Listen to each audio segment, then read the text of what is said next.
Hi and welcome to Dyer Consequences, and I'm Claire Dyer, and you're watching Unprecedented TV, where free speech stays free and nothing gets censored. So today we're going to be diving deep into the realities of freedom of expression in modern Britain and what happens when you dare to actually try and speak your mind.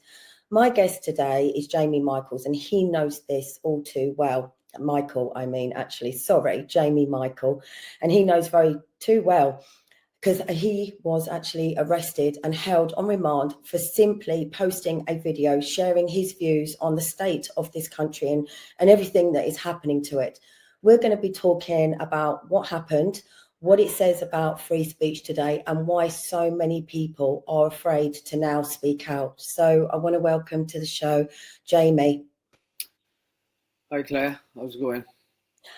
Okay, busy, very busy, and it's very stressful. Do you not feel that we are being bombarded at the moment with lots of things? You know, we're just been attacked from all angles, aren't we? Yeah, something. It's multiple things every day now, not just one thing every day. It's just bad news after bad news, and It's constant. You're meant to just shut up about it and not voice your opinions. Yeah, and you definitely know how that feels because you've not had a very good time yourself, have you? Which is why I've asked you to come on today.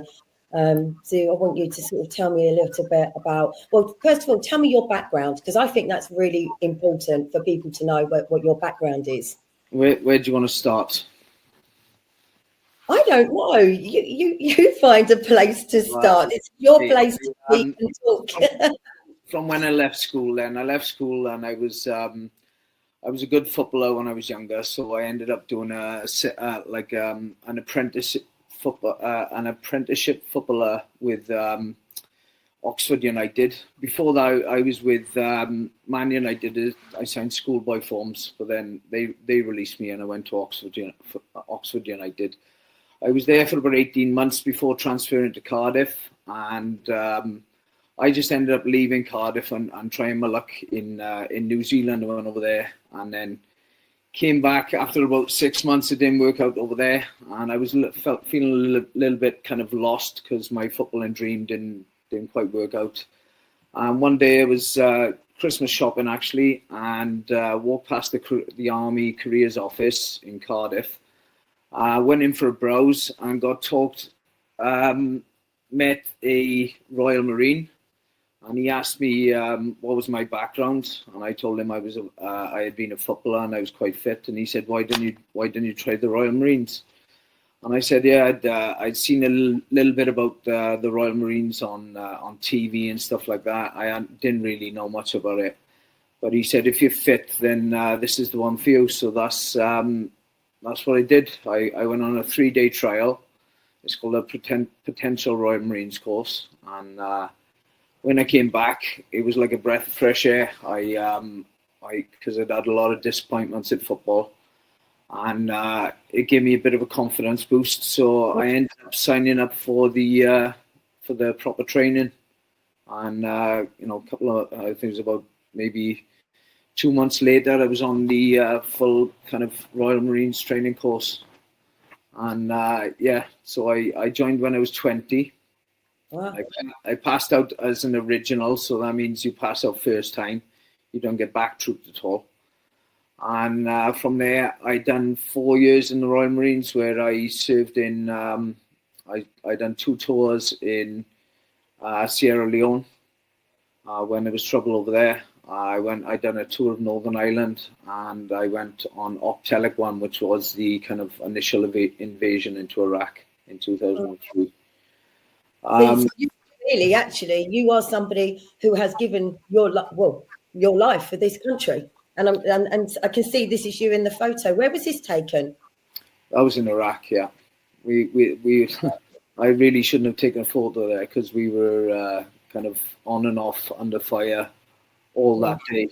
I literally took a quick photo there, and we were jumping on and off that wagon because that wagon was. You could hear the bullets hitting in now and again. That was the time to jump off, and you're jumping off as it was going. Luckily, in my troop, we didn't have anyone serious injuries, but the only injuries we had was actually jumping off that wagon when it was going, and guys were breaking their legs. So Wow. no other.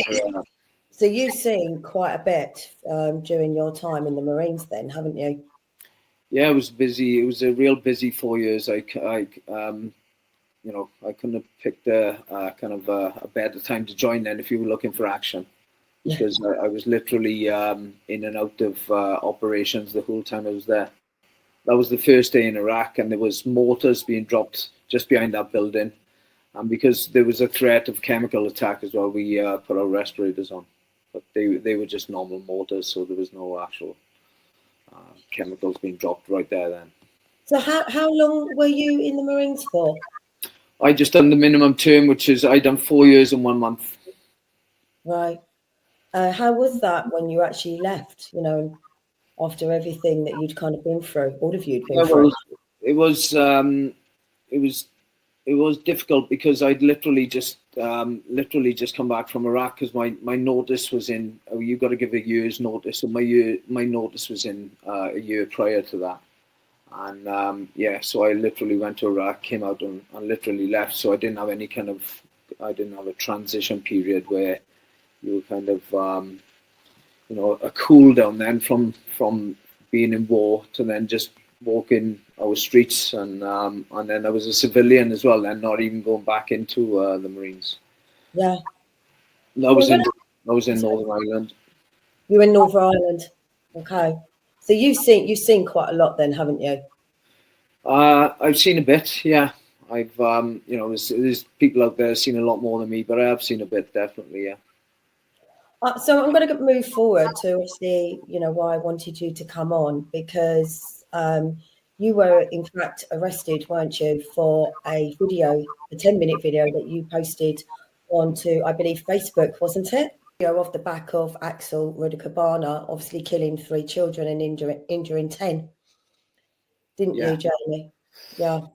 Yeah. So the victims here were children, and that's what I was worried about. And having 2 young girls myself, yeah, I felt that I just wanted to try and do something, as in get some kind of safety measures in place for the children in my local area. I knew I couldn't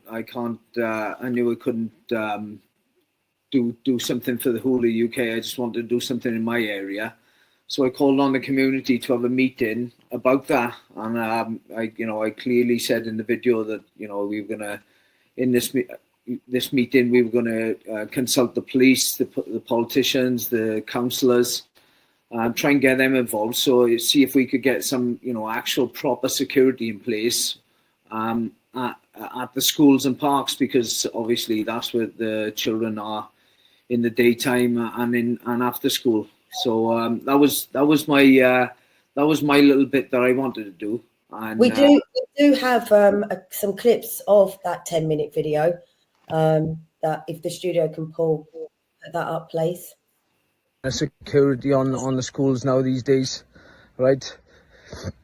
That person who stabbed in them schools, he wasn't even from that area, by the sounds of it, right? So they could come in from afar. We need people to be, that schools need to be monitored on the front gates, and all sorts of other things as well. I think we should have security in parks and all sorts, right? And just be vigilant. That was my kind of the meeting was going to be about trying to get a neighbourhood watch type operation on the schools and parks. If the councillors didn't get involved and actually put security on the schools and parks, which I kind of I thought that they wouldn't. So I thought, if they're not going to do anything for the safety, then we as a community should try and at least do something. And you're not the only person that is saying this, though.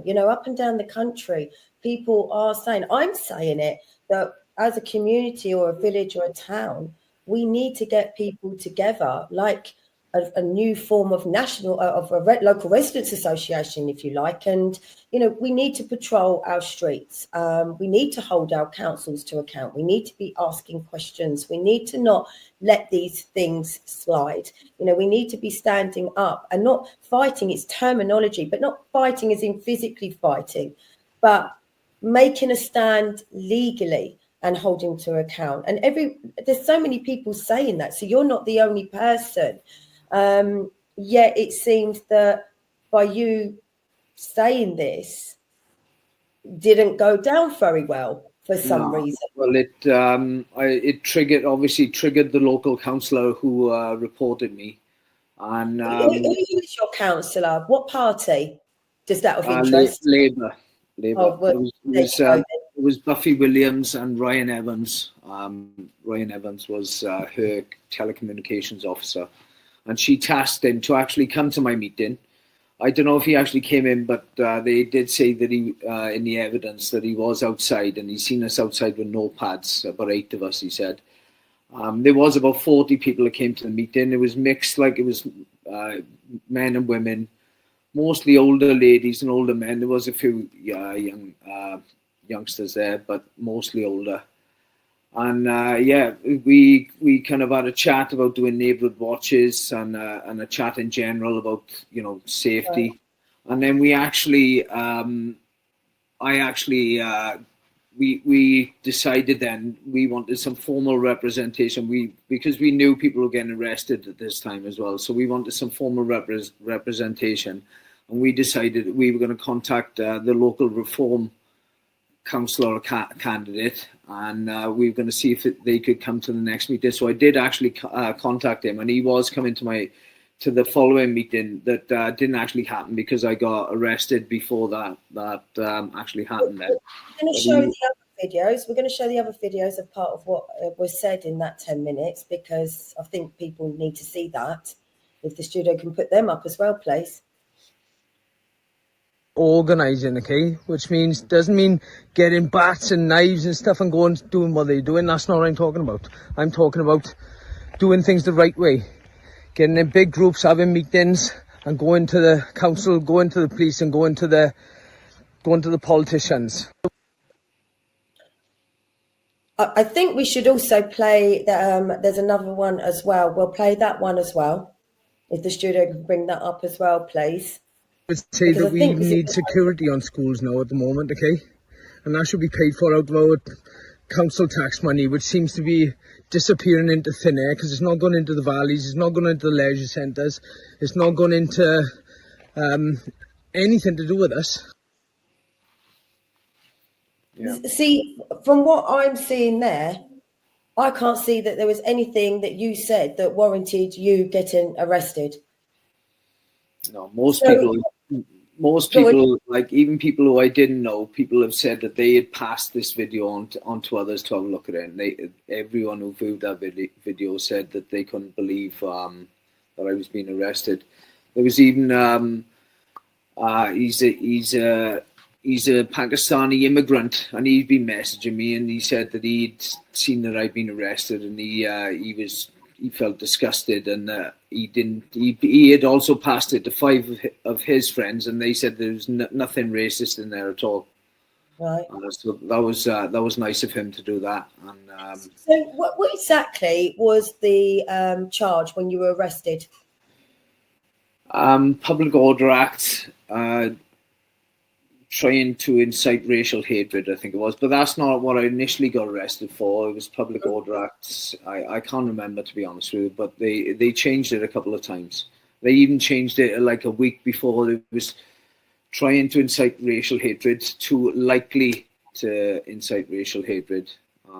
So what was their evidence? What exactly was their evidence for this, that you were inciting racial hatred by saying that you wanted to form a neighbourhood watch, you wanted security on the schools, you wanted, obviously, security in parks, all of these things that you've mentioned? Well, they said throughout my video that I had, they were trying to say that I was labelling all migrants scumbags and psychopaths, when I had said at the start of my video, I had said that some of them, the people who are coming over illegally have been radicalised, and we could be.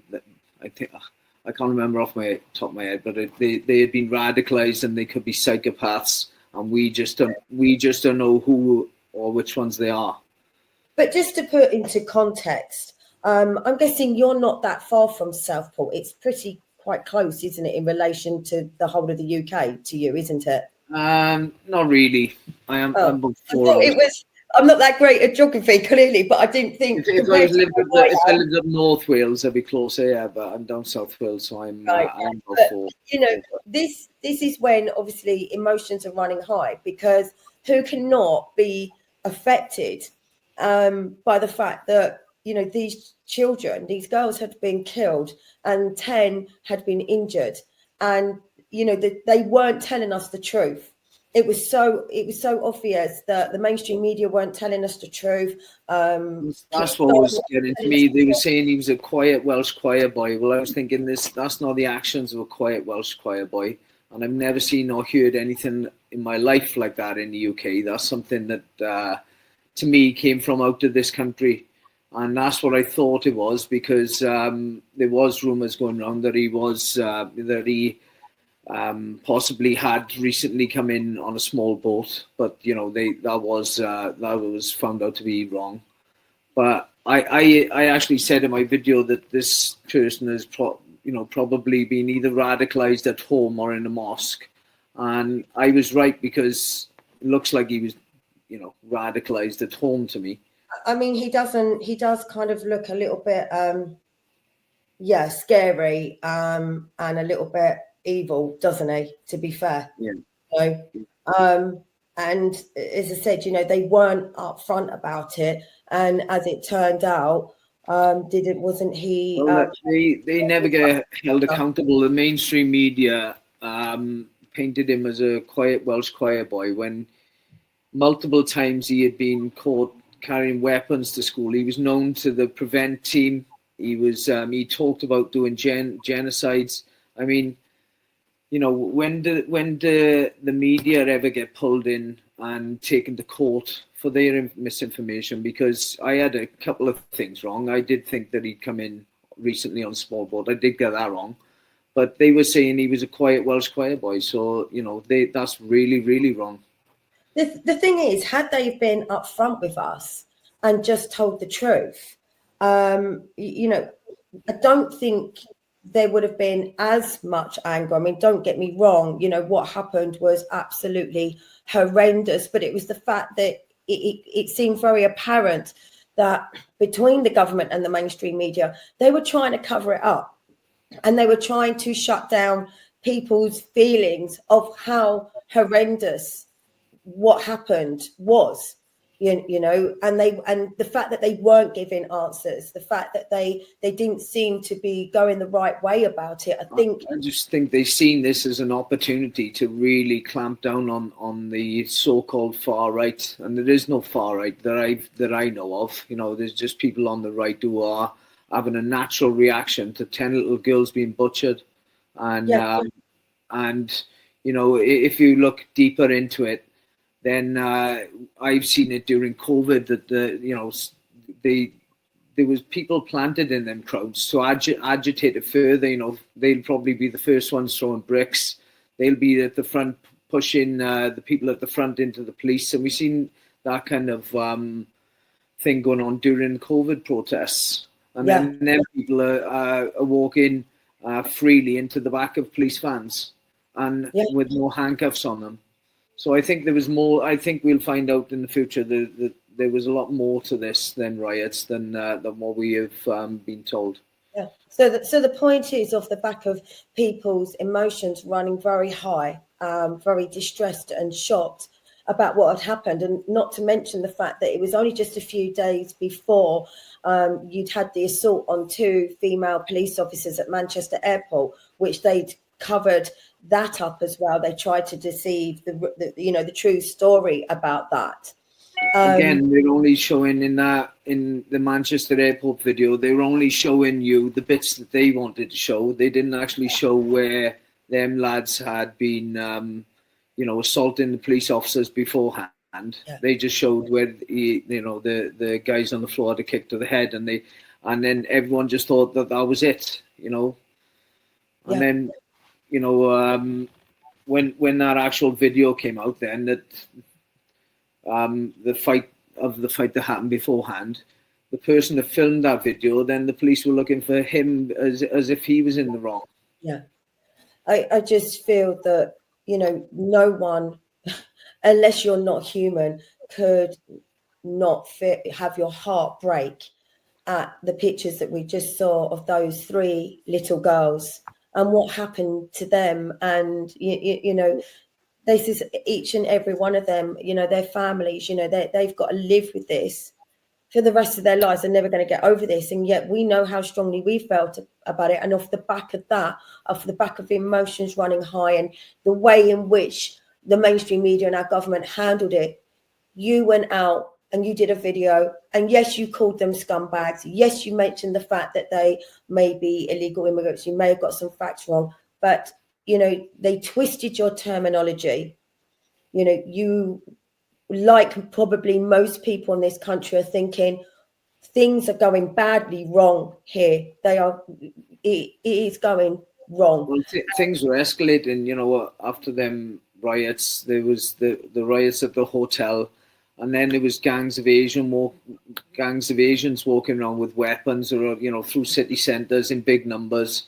And I had made my video because of the escalation, and that was the kind of the spark, then the actual Ruta Cabana. But a lot of things happened following that, and I thought things were escalating out of control. So my first thoughts were for the children and to try and get safety on them schools and parks.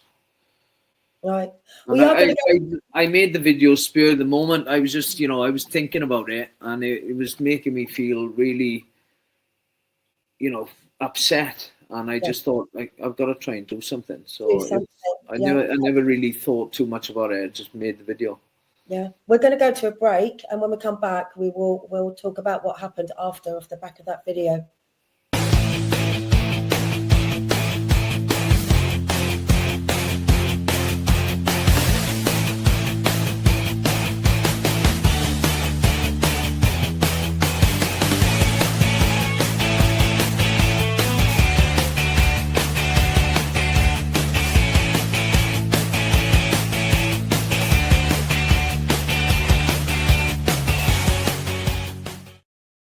And that is Tim Scott, back with Tim Scott Uncancelled, another great show that you will find here on Unprecedented TV. And I'm here talking with Jamie about a video that he made off the back of the 3 girls that were killed by Axel Cabana, difficult to pronounce his name, and that what got him arrested. So, and there he is.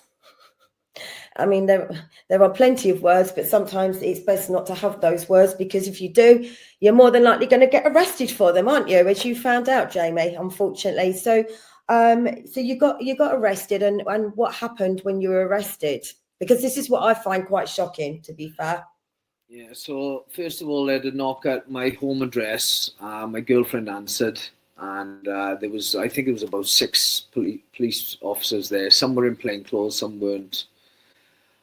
She had said that I wasn't there, I was in work, so then they came here. And my girlfriend rang me, and she said the police had been here. I said, what for? And she said, I don't know. She said, but I told them, where you, to come to your work. So I went outside to meet them, because they won't be able to get in if they you can't just walk in the door. And as I walked out the door, I seen they were already there in the car park. So I activated my camera, as I would do for, my own evidence of safety. And I asked them then, what's happening? What are you here for? And they went on to say that I had been posting things on Facebook of a nature that can be looked at as I can't remember what he said now. I was indecent racial hatred. That's what the charge that he said I was getting done for. he told me they were going to take me into custody. I asked him for how long, and he said I wouldn't be long. So I just thought, well, not going to be long. They handcuffed me then because they asked if they could have my phone, and I was filming them, and I said, no, you can't have my phone.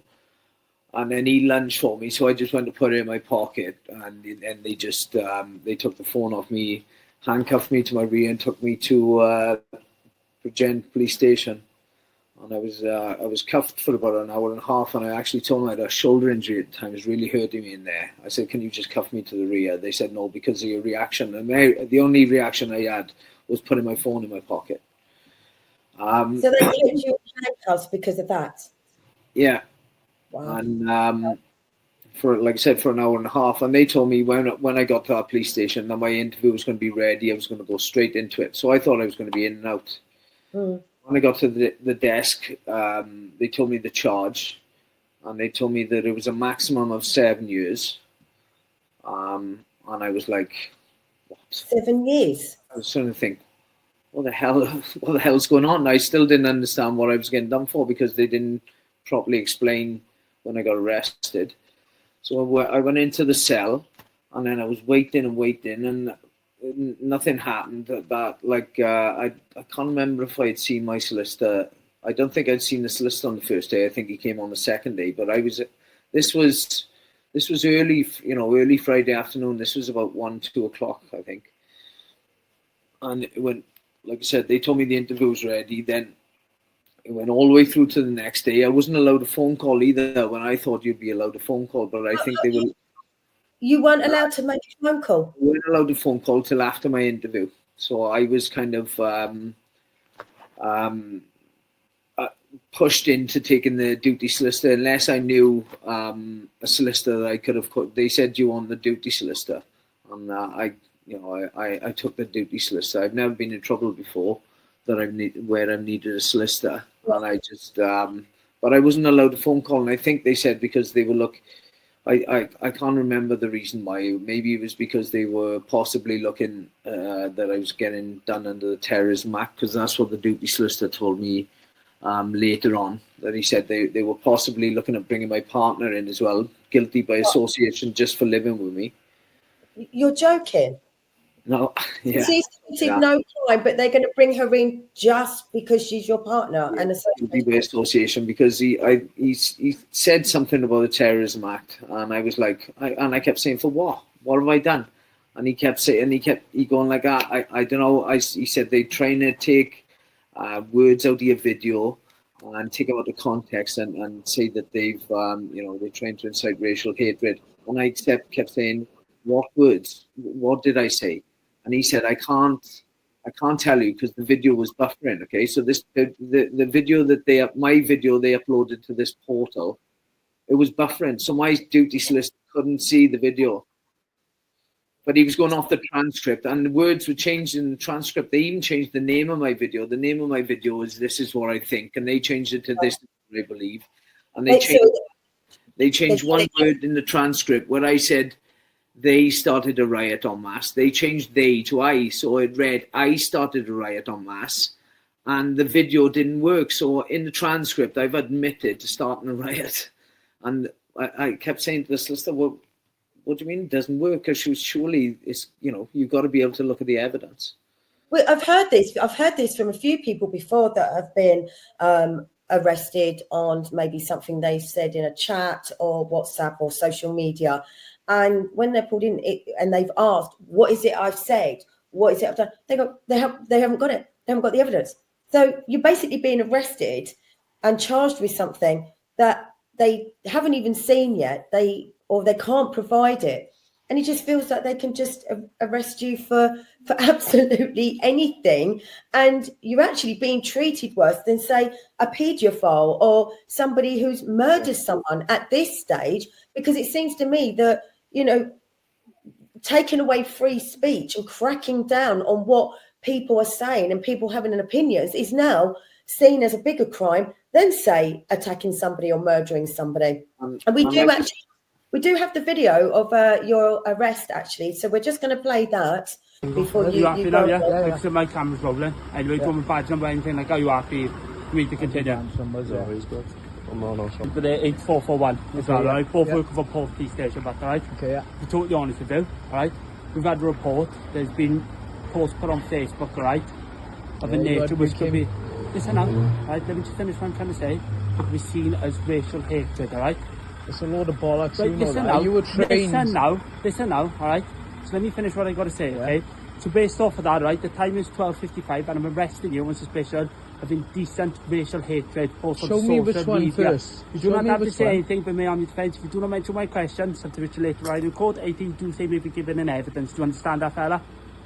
And it's necessary for you ready for a prompt and effective investigation, okay? Do you understand that? What is the racial thing? I need to know the racial... So you're happy for me to have your phone and we get going straight away? No, I'm not happy for you to have your phone. Alright, I'm not... Right, well, no, okay, no, you'll have it. Okay. Right. I'm not stop happy. It. No, that's fine. Right, that's fine. I'll give it to you now. So I'm laughing because it's not funny. Are you happy now, yeah? It's still playing. I'm kind of looking at that. If you had a vendetta against somebody, all you would have to do now is phone the police and say, I want to report them for a Facebook post. And they're going to turn up at your door, arrest you like that, because it's all circumstantial. And we'll arrest you and then we'll discuss it down at the police station and then we'll look for the evidence afterwards, rather than having the evidence in front of them and saying, yeah, this is an arrestable offence, we'll arrest them. And then it just goes on. And the councillor arrested me. She was responsible for arresting the other two in my area as well. And they actually got arrested. They did plead guilty and they ended up doing, they had 3 years really. But they got, because they pleaded guilty at the first chance, they give them a 2-year sentence and then they done 40% of that. And one of them was a veteran as well. Right. So, and this is kind of similar with Lucy Connolly, isn't it? Because it almost feels that she was kind of tricked into saying, "Oh, if you plead guilty now, you'll only carry out a third of I was quite firm from the start. I said, "Look, you've pleaded not guilty." What have I said? And when he was saying, "Look, I can't see it," I just thought this is bullshit. So I said, "Look, I'm not going guilty." I said, and he was like, "Well, you know, judging on what you've said and looking, comparing it to other people who have already been charged, and they're looking at 2 to 4 years. That's what they're telling me. You could be missing. You could be doing a lot of extra time if you get found guilty and you've gone not guilty. You could be doing all that extra time and hinting that to me all the time. I said, look, I'm not going guilty. I said, done nothing. I said, what have I done? And he said, look, if you had said this a couple of months ago, things would have been different. And I was like, why? Why would it be different? I said, sorry, we've had a new government, but the laws haven't changed. Yeah. And he just went like that, agreeing with me. And he also said, don't make this political. And I thought, well, it was kind of political because I was talking, I've been talking about Labour Party and getting the councillors and stuff involved. But he said, don't make it political. Starmer wouldn't like that. That's what he said to me. And I was thinking, well, what's Starmer? What do you mean Starmer wouldn't like it? The Starmer's nothing to do with this. It feels that everything is very political. I repeat over and over, I am not a political person. I believe that all parties are, in fact, the same. But what I have to admit is that since we have obviously had this Labour government and had Keir Starmer as Prime Minister, it is becoming very, and I can never pronounce the word, authoritarian, isn't it? We're kind of moving into a totalitarian, and I'm going to sound really stupid because I can never pronounce the word, but we're heading that way. It feels like almost a personal vendetta coming straight from 10 Downing Street. And am I going to get arrested for now saying that? Who knows? But it feels going really heavy-handed on trying to stop any kind of, I don't even like to use the word dissent, because it is just freedom of speech and having an opinion about the way in which our country is being run, because we can't deny the fact, sorry, I'm on a rant now, that, they are the public servants. We have put them in this position, and yet we're moving into times, we already are in these times, that now it's like they control us. It's not the other way around. They're not working for us. They're controlling us and shutting us down. We're not allowed to have an opinion anymore. So...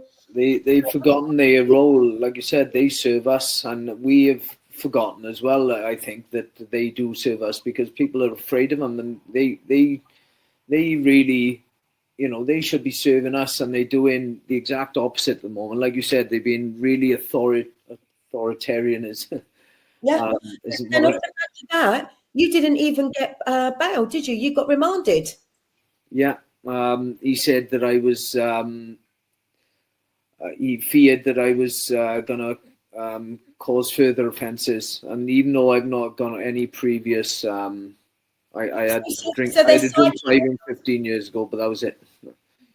So they're psychic now. Then you do one video, and actually the best portion of that video is just trying to get people together and work within the law.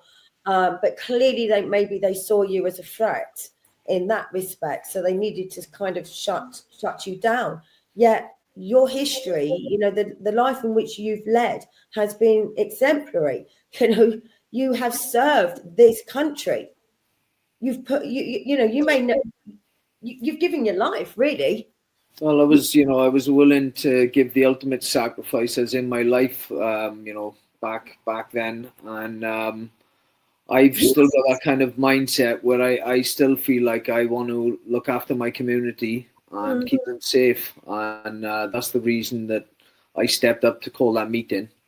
I've been quite active since COVID. I've been going to different meetings there, and we were quite active doing different things. We were going to police stations, we were going to vaccine centres, we were going to schools and giving out information. Letters of liability and stuff like that, with proof as well, peer-reviewed proof that the harm's coming from the vaccines. So I'd been, quite active. I've always kind of, say always, for about 10 years at least now, I've been quite active and trying to get in political and standing up to the wrongs that I can see happening. I think that's what they don't like as well. So how long were you actually remanded for, Jamie? In total, it was 20 days. So 3 days in the police station and then 17 days in Cardiff jail. Wow. For a video that actually wasn't in. And I was lucky to get bail the second time, I think, because I think that judge really didn't want to give me the bail. But I can't remember what happened. It was something to do with that. It was made public. The whole thing was made public, and it would have been really hard for her not to give me bail because, like I said, I have no previous, and my background and everything was, clean. Because didn't the Free Speech Union get involved? Yeah. So I had sacked them first solicitors when I was in jail because they were terrible and they were making me feel guilty. I remember the second solicitor, but he still couldn't see my video. This is a couple of months down the line now. The video was still buffering. So they still don't have the evidence yet. They did charge you. This second solicitor didn't have Facebook. I said, well, just look at it on your own Facebook. Then he said, I haven't got Facebook. And I said, well, come on, mate, you're gonna have to, you're trying to defend me here. You've got to scrutinise that video, pull it apart, because that's what they're going to be doing. And he said, no, well, you've told me bits.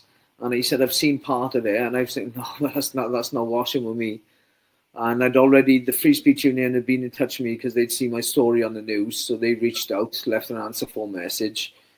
And I'd spoken to them. And when that, like I said, the second time I met my second solicitor, and he still couldn't see the video, I just said, look, I'm gonna have to leave it there. But I was thankful to him, to be honest, because he got me my bail. He got me out. Yeah. And I do say thank you for that. But I obviously wanted someone who could view my video. And when I spoke to the Free Speech Union, they'd seen my video, plus they'd gone down my Facebook page and watched a load of my other videos, so they got a bit of background on me. And they said they were, they wanted to help. When I'd been released on bail then, but I had my bail conditions were I had a tag with a curfew from 10 p.m. till 7 a.m. What was their justification for a tag on you? What did they think you were going to do? Yeah, exactly. So, and that I wasn't allowed on social media, or if I had a smart device, that I was to tell the police, and they were to, if they felt necessary, they were going to put some kind of software on there to track me. So I just kept with the basic Nokias, and yeah, when I went with the Free Speech Union, when I had my first meeting with them, they really couldn't believe I had a tag on. They literally went like that. You got a tag? They said, for what? For an online offence, and they were laughing. And they said, "Do you want it off?" I said, "Yes, please." And they got it off within a week. So they could tell that tag was just nothing. It was just. It does feel that they are abusing the law themselves a little bit, aren't they, to really punish people and send out a message. The process is the punishment. I've heard a few people saying, and it is like, I missed altogether about 6 weeks of work. I've had my name slandered. My little girl was constantly crying while away because she's autistic, and I've never really been away from her for more than, say, 2 days. We are running out of time, so I want to just say what actually happened. When it actually got to court. So when I got to court, I was feeling quite confident by then because I knew I was in the right hands. Yeah. And Luke Gittos, my solicitor, and Adam King, the barrister, really impressed him in court. I really suggest anyone who's watching this, if they look up the Free Speech Union, and you can get a membership with them. But they were. I just felt safe, when I was in court. I was a little slightly nervous just because, if it did go south, then I was looking at probably 3 to 4 years. And but I felt they played my video, they played my police interview, and I just felt confident after that. The barrister I had was really breaking down every word I said and explaining it to the jury, what it meant. And I was lucky that I had, when I actually went for my court case, I had a different judge that I did when I went. You actually had a jury, didn't you? Yeah, the jury, and they found me not guilty within 17 minutes. Quite ironic, really, isn't it? Because isn't that the same amount of days? Days out in jail, yeah. On remand. It almost seems like that was, a kind of deliberately done by the jury as a message. Do you know what I mean? 17 minutes it took them for the 17 days on remand. It probably took them 5 minutes because they have to go down to the back room. They have to pick the chief juror, then the one that stands up and says it in all that time. So they didn't spend much time thinking about it. So it was very. Once you watch the video, I think once you watch the video, you decide for yourself straight away. When you put it in context as well, with with everything that you said, you put it into context. You weren't inciting racial hatred or violence. You were basically begging and pleading for people to come together and, form essentially a neighbourhood watch, a local residents association, and do everything above board. That's all I wanted. They didn't like that.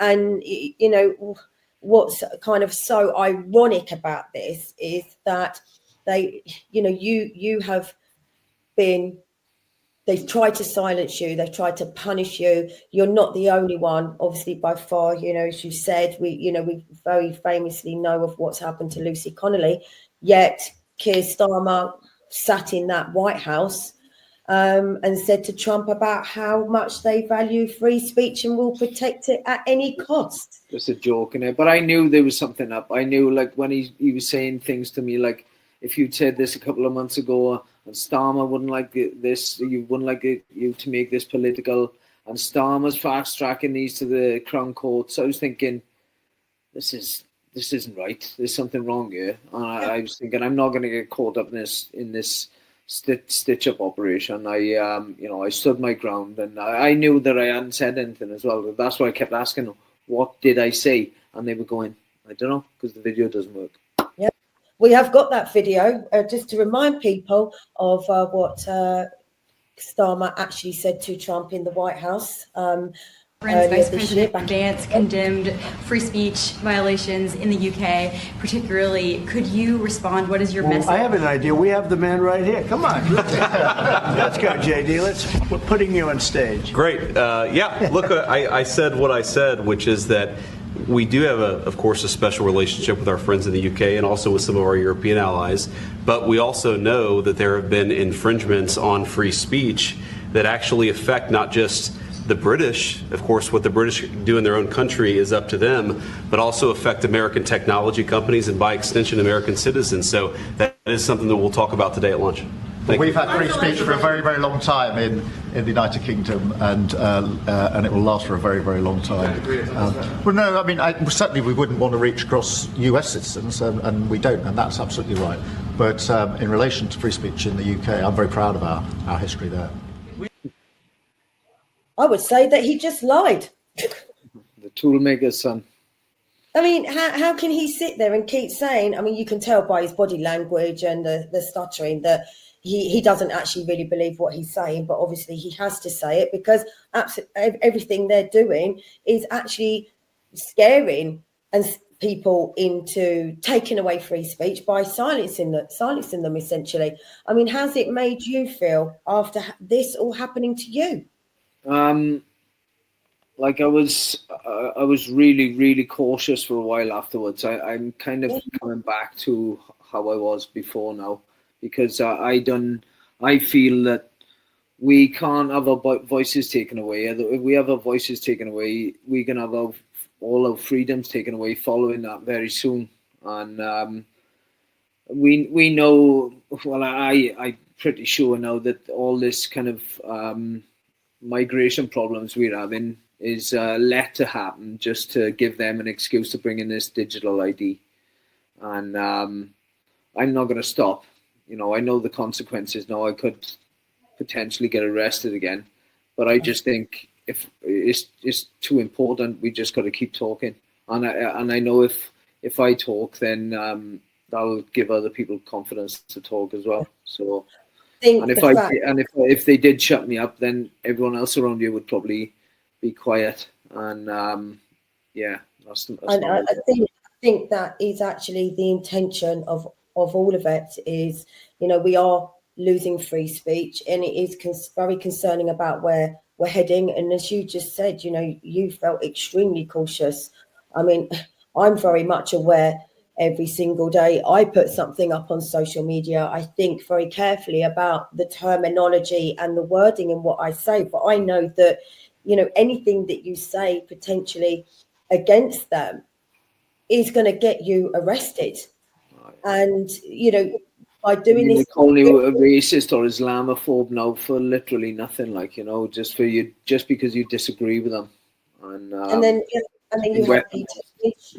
You know, we've mentioned Lucy Connolly. You know, it's not just you. There's so many other people. There was a couple that were arrested for speaking out. Well, not speaking out. They had issues with their child's school, and you know, they ended up being arrested. It's very easy now to get somebody arrested with the way in which, you know, our government are instilling this, to call the police for anything that anybody says just for having an opinion, and it being made something that it isn't. And you're right. I think the sole purpose of that is to scare us into silence, because they are planning things. They are planning a control on all of us. There is an agenda, and they don't want the likes of you speaking out about that.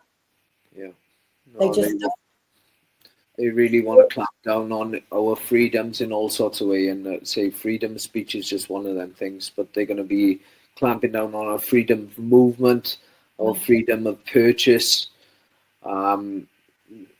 Say our freedoms in all ways. That's what they're trying. They're going to try and dictate to us what we can and can't do in everything before long. 10 years down the line, we will literally, if we let this happen, we wouldn't recognize our lives as they used to be. We'll literally need permission to do everything. Yeah. Do you know what? We have run out of time. But I do commend you, because I worry about it every day. I can't lie. I worry that I will get a knock at the door and I'm going to be arrested at some point for something that I've said or done. But it hasn't happened to me yet. I don't know what I would do if it did happen to me. I'd cross that bridge when it came to it. But, you know, Call the Free Speech Union. 100%. You're not the first person who has mentioned the Free Speech Union. I've been hearing it a lot, and it's definitely something that I'm seriously considering now, because they have helped a lot of people. So if anyone takes anything away from this, from watching this, it will be get on with the Free Speech Union, because they're doing amazing work there for people like you.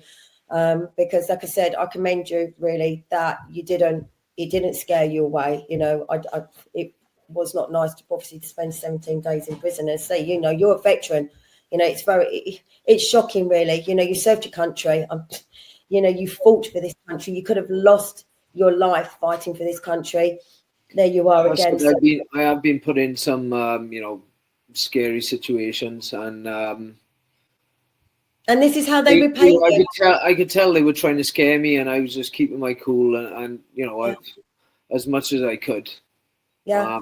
But I was just telling them this is rubbish. What I kept saying, what did I say? And if you can't tell me, there's no way I'm going guilty. You know what? Just stay true to yourself.